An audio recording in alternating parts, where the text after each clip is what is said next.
किसान साथियों नमस्कार, मैं पुनीत सिसोदिया। किसान भाइयों, आज की इस वीडियो में हम बात करेंगे सॉइल माइक्रोब्स के बारे में। यानी कि सॉइल माइक्रोब्स आप सब जानते हैं, ये मिट्टी के अंदर पाए जाने वाले सूक्ष्म जीव होते हैं जो बहुत अधिक संख्या में मिट्टी के अंदर पाए जाते हैं। बहुत छोटे आकार के होते हैं, इनको नग्न आँखों से नहीं देखा जा सकता है। तो सॉइल माइक्रोब्स जो हैं उनका फार्मिंग के अंदर, खेती के अंदर बहुत ही क्रूशियल रोल होता है, बहुत ही इम्पोर्टेंट रोल होता है। देखिए, आजकल आप देख रहे हैं कि हमारी फसलों के अंदर तरह तरह के रोग आ रहे हैं, इतने रोग आ रहे हैं कि हमें लगातार स्प्रे लेने पड़ते हैं और बाद में पता चलता है कि हमने स्प्रे में इतना ज़्यादा खर्च कर दिया, शायद इतना प्रोडक्शन भी हमें नहीं मिला है। तो ये इतने ज़्यादा रोग आ रहे हैं, उसके पीछे का कारण भी यही है कि हमने जो सॉइल माइक्रोब्स हैं उनकी जो एक्टिविटी है मृदा के अंदर, कहीं ना कहीं उसको बाधित किया है, उसको हमने नष्ट करने का काम किया है सॉइल माइक्रोब्स को, जिसकी वजह से हमें समस्याएं देखने को मिल रही हैं। हम फसलों के अंदर तरह तरह के फर्टिलाइज़र आजकल डाल रहे हैं, तरह तरह के टॉनिक डाल रहे हैं, उसके बावजूद भी देखने को मिल रहा है कि प्रोडक्शन उतना बेहतर नहीं मिल पा रहा है। तो उसके पीछे का कारण वही है कि जो सॉइल माइक्रोब्स हैं ज़मीन के अंदर, सॉइल जो माइक्रोबियल एक्टिविटी है ज़मीन के अंदर, उसको हमें बेहतर करना पड़ेगा। कहीं ना कहीं हम उसको हमने गड़बड़ा दिया है।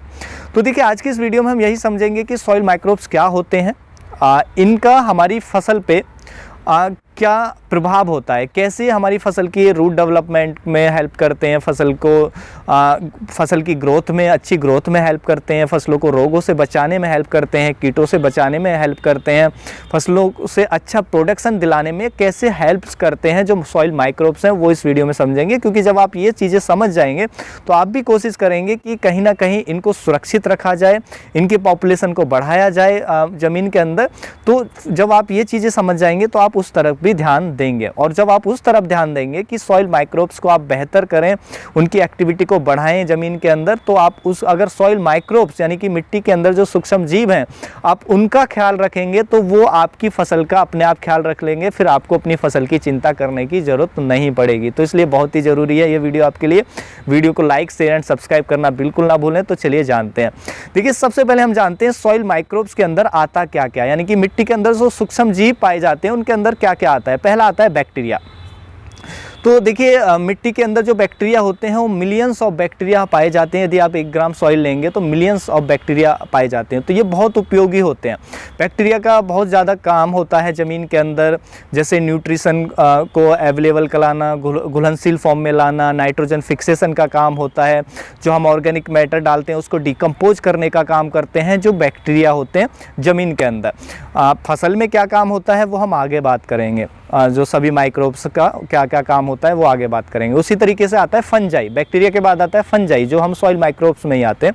फंजाई भी एक तरह की, जो हम फंगस उसको कह सकते हैं, फंगस होती है। तो ये भी हमारी फसल की, देखिए, रूट की ग्रोथ के लिए और हमारे जो ऑर्गेनिक मैटर है उसको डिकम्पोज करने के लिए इसका भी महत्वपूर्ण योगदान ज़मीन के अंदर होता है। फसल को रोगों से बचाने के लिए इसका भी योगदान होता है। उसके बाद आता है एक्टिनोमाइसिट्स भी फंजाई की तरह ही ये होते हैं। तो ये भी हमारी फसलों में, ज़मीन के अंदर न्यूट्रिशन साइक्लिंग में हेल्प करते हैं, और उसके साथ साथ जो रोगों से बचाने में, जो हमारे हानिकारक पैथोजन है उससे फसल को बचाने में भी ये हेल्प करते हैं, जो एक्टिनोमाइसिट्स होते हैं। उसके साथ साथ प्रोटोजोआ आते हैं इसमें, जो सॉइल माइक्रोब्स आते हैं उसके अंदर प्रोटोजोआ आते हैं। प्रोटोजोआ क्या काम करते हैं? बैक्टीरिया की पॉपुलेशन को कंट्रोल करने का काम करते हैं। क्योंकि कोई भी किसी चीज़ की पॉपुलेशन ज़रूरत से ज़्यादा नहीं होनी चाहिए, तो वो एक बैलेंस उसका रहना चाहिए। क्योंकि कोई भी चीज़ ज़रूरत से ज़्यादा होगी तो वो नुकसान देती है, और ज़रूरत से कम होती है तब भी नुकसान देती है। तो अभी ज़मीन के अंदर जो माइक्रोबियल एक्टिविटी है उसको हमने ज़रूरत से कम कर दिया है, तो इसलिए हमें नुकसान देखने को मिल रहे हैं। तो देखिए, इसको बैलेंस करने के लिए, बढ़ाने के लिए हमें क्या क्या करना चाहिए वो भी हम बात करेंगे। तो सबसे पहले हम जान लेते हैं माइक्रोब्स का क्या बेनिफिट्स होता है, क्या क्या काम करता है हमारी फसल के लिए।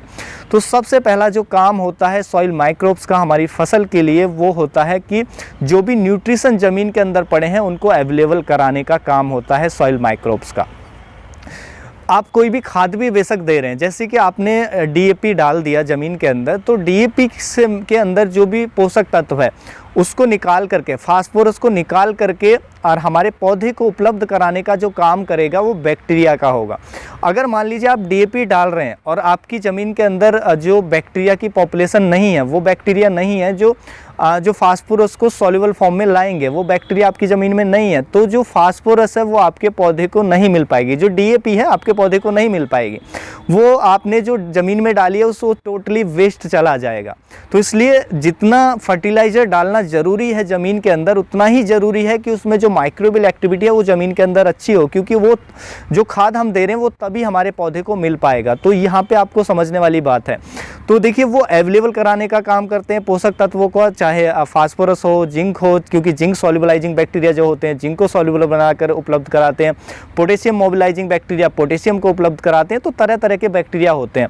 उसी तरीके से नाइट्रोजन फिक्सिंग करने वाले बैक्टीरिया होते हैं, जो दलहनी फसलों की जड़ों की गांठों में बैठे हुए होते हैं और जो वायुमंडल की नाइट्रोजन है उसको फिक्स करते हैं उसमें, और जिससे वो पौधा उपयोग में लेता है। तो ये तरह तरह के बैक्टीरिया हमें देखने को मिलते हैं। जैसे स्यूडोमोनास एक बैक्टीरिया होता है जो हमारी फसल को हानिकारक रोगों से बचाता है, बैक्टीरियल डिजीज से बचाता है ज़मीन के अंदर हमारी फसलों की जड़ों को।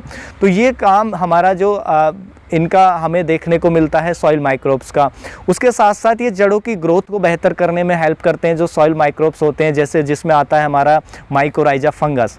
तो वो एक सॉइल माइक्रोब्स होती है एक तरह की, जो हमारी फसलों की जड़ों को जो हानिकारक रोग हैं उनसे बचाती है, फसलों की जड़ों का अच्छा विकास करने में हेल्प करती है, जड़ों को nutrition specially phosphorus zinc available कराने में हेल्प करती है, पानी अवेलेबल कराने में हेल्प करती है, जिससे हमारे पौधे की जो ग्रोथ है वो हमें अच्छी देखने को मिलती है। तो ये भी इसका रूट अच्छा रूट डेवलपमेंट के लिए भी जो सॉइल माइक्रोब्स हैं वो हेल्प करते हैं। उसके साथ साथ देखिए जो सॉइल माइक्रोब्स हैं कुछ फाइटो हार्मोन्स भी रिलीज करते हैं, जिससे हमारी पौधे की जो ग्रोथ है वो बेहतर होती है। यानी कि कुछ ऐसे हार्मोन्स भी वो ज़मीन में रिलीज करते हैं जिससे पौधा लेता है और पौधे की जो ग्रोथ है वो बेहतर होती चली जाती है।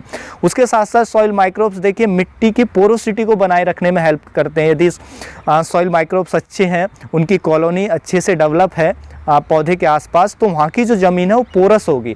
जब उस प्लांट के आसपास की ज़मीन पोरस होगी तो उसका जो रूट का डेवलपमेंट है, जड़ों का विकास आसानी से हो पाएगा। और दूसरा, मिट्टी पोरस होने के कारण उसमें एरेशन अच्छा होगा मिट्टी के अंदर, जिससे हमारी पौधे की जड़ों को ऑक्सीजन अच्छे से मिल पाएगी और जो हमारी पौधे की रूट्स हैं एकदम हेल्दी रहेंगी, उस पर कोई रोग का अटैक नहीं हो पाएगा जब ऑक्सीजन प्रॉपर मिलेगी। तो जिससे रूट डेवलपमेंट अच्छा होगा, अच्छा न्यूट्रिशन पौधा लेगा, तो पौधे की ओवरऑल जो ग्रोथ है वो हमें बेहतर देखने को मिलेगी जब सॉइल माइक्रोब्स हमारी ज़मीन के अंदर अच्छी मात्रा में होते हैं, वो बैलेंस मात्रा में होते हैं। उसके साथ साथ जो सॉइल माइक्रोब्स होते हैं वो जो पैथोजन होते हैं, हानिकारक पैथोजन होते हैं जिसकी वजह से रोग हमारी फसलों में आते हैं, उसकी पॉपुलेशन को भी कम करने में, सप्रेस करने में, यानी कि उनको दबाने में हेल्प करते हैं, जिससे जो रोगों की समस्या हमें जो ज़्यादा देखने को मिल रही है वो ज़्यादा नहीं देखने को मिलती है, हमारी फसल अच्छे से हेल्दी रहती है। तो ये भी हमें बेनिफिट्स देखने को मिलता है, यानी कि रोगों से बचाने में भी हेल्प करती है। तो आपने देखा जड़ों के अच्छे विकास के लिए पहले तो जड़ों का हेल्दी विकास कराते हैं जो माइक्रोब्स होती है, उसके साथ साथ सारे न्यूट्रिशन अवेलेबल कराती है जड़ों के माध्यम से, कुछ ऐसे हार्मोन्स भी अवेलेबल कराती है जिससे उसकी ग्रोथ अच्छी होती है, पौधे के में अच्छी ब्रांचेज निकलती हैं जिससे प्रोडक्शन बेहतर मिलता है, रोगों से बचाती है हमारे पौधे को। और देखिए जो सॉइल माइक्रोब्स होती हैं ये हर तरह से के स्ट्रेस से भी बचाने का काम करती है, यानी कि जैसे सूखे का स्ट्रेस है उससे भी हमारे पौधे को बचाएगा, हमारा और भी जैविक तनाव हो या अजैविक तनाव हो उससे हमारे पौधे को सुरक्षित रखने का काम करता है यदि सॉइल माइक्रोब्स अच्छे हैं, बैलेंस मात्रा में हमारी ज़मीन के अंदर हैं। तो हमें सॉइल माइक्रोब्स पे ज़रूर ध्यान रखना चाहिए, बहुत बेनिफिशियल है हमारे फसल के लिए और अच्छा प्रोडक्शन दिलाने के लिए।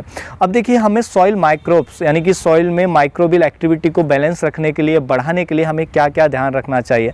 सबसे पहला हमें ख्याल रखना चाहिए कि हमें कम से कम टिलेज करना चाहिए, यानी कि कम से कम जुताई हमें करनी चाहिए। या मान लीजिए जुताई आपने कर दी, पौधे आपने लगा भी दिए, तो ज़रूरत से ज़्यादा उसमें वीडिंग खुदाई ना करें। इससे क्या है कि वहाँ की जो पॉपुलेशन है, आप ज़रूरत से ज़्यादा उसमें फावला चलाएंगे, वीडिंग करेंगे तो जो माइक्रोबियल एक्टिविटी वहाँ पे बन चुकी है वो कहीं ना कहीं डिस्टर्ब होती है, उसकी पॉपुलेशन लगातार कम होती रहती है जब आप जितना ज़्यादा वहाँ पे खुदाई करेंगे। तो आपको कोशिश करनी चाहिए कि आपने पौधे लगा दिए हैं तो वहाँ पर मल्चिंग कर दें, और चाहे आप जो हमारी पॉलीथीन वाली मल्च है वो डाल सकते हैं, या सबसे अच्छा है कि हम ऑर्गेनिक मल्च डाल दें। जो हमारे अवशेष हैं, पत्तियों के अवशेष हैं, या हमारे जो पुआल है धान वगैरह की या ईख की पत्तियां होती हैं सूखी हुई, तो आप इनसे मल्चिंग कर दें, उस ज़मीन को ढक दें। तो इससे क्या है, वहाँ पे खरपतवार नहीं उगेगा, तो आपको फावला वीडिंग करने की आवश्यकता नहीं पड़ेगी। और जब हम उसको फिर छेड़ेंगे नहीं, तो वहाँ पे जो माइक्रोबियल एक्टिविटी है वो अच्छे से डेवलप हो जाती है। और ऑर्गेनिक मैटर के नीचे तो बहुत अच्छे से और भी तेज़ी से वो डेवलप होती है, क्योंकि उसको वहाँ से जो ऑर्गेनिक मैटर है वो भी उसको मिलता रहता है। तो वहाँ पे और वो जो शेड, वहाँ पे शेड भी आ जाती है, यानी कि डायरेक्ट सनलाइट नहीं पहुँच पाती है, तो वहाँ पे टेम्परेचर भी मेंटेन रहता है। तो जिसकी वजह से एक माइक्रोबियल एक्टिविटी वहाँ पे अच्छी से खासी डेवलप हो जाएगी, और फिर आपकी फसल आप देखेंगे बहुत ही लाजवाब आपको देखने को मिलेगी, अच्छे से उसकी ग्रोथ देखने को मिलेगी। तो ये सब आपको मल्चिंग का स्पेशली ध्यान रखना है। दूसरा, हमें अपने खेतों के अंदर ज़्यादा से ज़्यादा ऑर्गेनिक मैटर को ऐड करना है। जब ज़्यादा से ज़्यादा ऑर्गेनिक मैटर डालेंगे तो ये एक तरीक़ा का भोजन होता है हमारे माइक्रोब्स का। तो जब ऑर्गेनिक मैटर आप डालेंगे, उसमें आप सब जानते हैं गोबर की खाद आती है, केंचुआ खाद आते हैं, हमारे फसलों के अवशेष आते हैं, इनको हम ज़मीन में ज़्यादा से ज़्यादा उपयोग करेंगे, तो यहाँ से क्या है, माइक्रोबियल एक्टिविटी हमारी तेज़ होगी, बढ़ेगी ज़मीन के अंदर, जिससे हमें काफ़ी सारे बेनिफिट्स हमें देखने को मिलेंगे। उसके साथ साथ माइक्रोबियल एक्टिविटी डिस्टर्ब ना हो, उसके लिए आप कोशिश करें कि कम से कम फंजीसाइड, इंसेक्टिसाइड ज़मीन में उपयोग करें। बायो फंजीसाइड आते हैं, जैसे हमारा स्यूडोमोनास आता है, ट्राइकोडर्मा आता है, इनका आप सॉइल में ज़्यादा से ज़्यादा उपयोग करें। केमिकल का सॉइल के अंदर, डायरेक्ट सॉइल के अंदर जितना कम से कम उपयोग कर सके वो करना चाहिए, क्योंकि ये बहुत ज़्यादा डिस्टर्ब करते हैं, बहुत ज़्यादा जो हमारे माइक्रोब्स हैं उनको नष्ट करते हैं। जो हम फंजीसाइड, इंसेक्टिसाइड डायरेक्ट ज़मीन में डालते हैं तो ये बहुत ज़्यादा नुकसान करते हैं, सबसे ज़्यादा पॉपुलेशन को यही ख़त्म करते हैं। तो आप कोशिश करें कि इनका डायरेक्ट ज़मीन के अंदर कम से कम उपयोग हो पाए। तो इस तरीके से हम अपनी फसल को बेहतर रख सकते हैं, रोगों से बचा सकते हैं, अपने जो ज़मीन की जो माइक्रोबियल एक्टिविटी है उसको सुधार कर, और या माइक्रोब्स का अपने ज़मीन के अंदर ख्याल रख कर हम एक अच्छा उत्पादन ले सकते हैं। तो उम्मीद है जो जानकारी आपको अच्छी लगी होगी। जानकारी अच्छी लगी तो वीडियो को लाइक, शेयर एंड सब्सक्राइब करना बिल्कुल ना भूलें। मिलेंगे हम आपको एक और नई वीडियो में नई जानकारी के साथ, तब तक के लिए आप अपना ख्याल रखें। धन्यवाद।